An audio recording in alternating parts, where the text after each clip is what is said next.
Hi everyone, this is Canny Couple. I'm Julia, and today I want to tell you our top three seeds and plants that we put in our garden. But before we get started, please make sure you hit the like button, and we would really appreciate it if you would subscribe to our channel.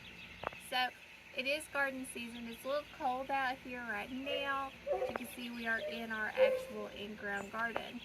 It is also very wet. But this is also the time we need to start planning where we're going to put things in our garden. Do we have all of our seeds?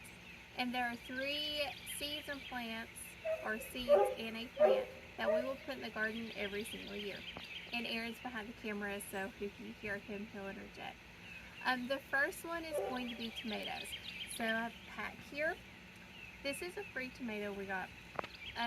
But I can say that for tomatoes, they're so versatile. You can eat them, you can do so many different things with them, and they're also very easy for us to grow. There was only 1 year where we didn't have tomatoes. Yeah. Most of the time we always have tomatoes to eat on, but last year especially to preserve, we had a ton. Last year was the first year we actually had any tomatoes actually put away. So we actually didn't buy any tomatoes. They're also, depending on where you live, you can find them relatively cheap to buy. We can get a box for about $8. 8 to 10. 8 to 10, depending on what you want. We can get a box between $8 to $10, which is really good around here.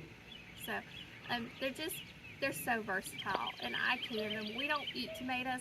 I know we grow them. We grow a lot of them, but we don't actually eat them until they're cooked and jarred. We eat them in spaghetti sauces, chilies, things of that nature, soups. But we don't actually just cut a fresh tomato and eat it. My second one is going to be squash. You see here, this is a new squash we're trying. It is a Rise and Shine hybrid. So it's actually a tall squash, so it looks kind of like a tree. Yeah. It's one that goes up instead of out.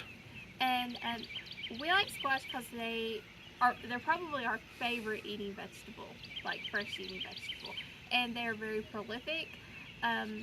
You can get a lot off of them in a season if you keep up with the plant. You don't let the fruits get too big. If you let them get too big, it tends to tell the plant that it's dormant. It's time for it to go to sleep and die off. But we just love squash. It's one of our favorites. You can also put it away. You can dehydrate it. You can freeze dry it. You can freeze them. We'll say freezing squash does not taste as good. No, but it's still a way to preserve. It's a way to preserve it. So if you like zucchini, shredded zucchini for breads and things is a great way to use that. And then our last thing is always going to be a potato. So we really like potatoes. And it's so versatile. It is. It's very versatile. And you can preserve them in many ways. Dehydrate, freeze, freeze dry, can. Really do anything you want with it. It is going to hamper what you can do with it after. And also you got to think where you're going to put a potato, because you have to have either, a tall raised bed or loose enough ground so that it gets deep enough to produce your potatoes as well. Absolutely.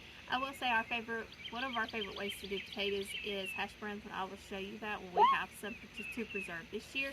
My frozen hash browns are one of our best. Now, all of these are really great. They're good beginner crops, so very easy to grow. Throw them in the ground, you're basically done. I've actually thrown tomato seeds in the bed beside the house, and they came up and had tomatoes our very first year.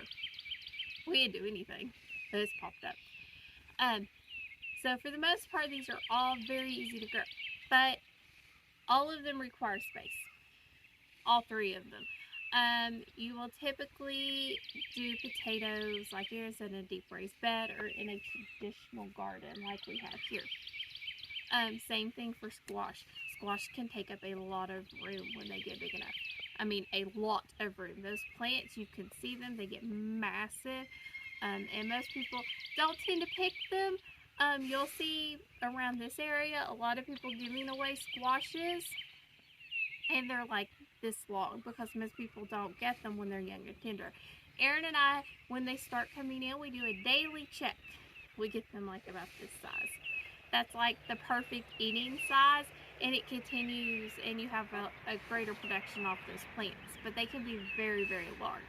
So all of these plants, when they're very easy to grow, do take a lot of space. Do you have anything else to add? No. That's three of our favorite ones for sure. Absolutely. If I could grow nothing else, these are the three things I would grow in my garden.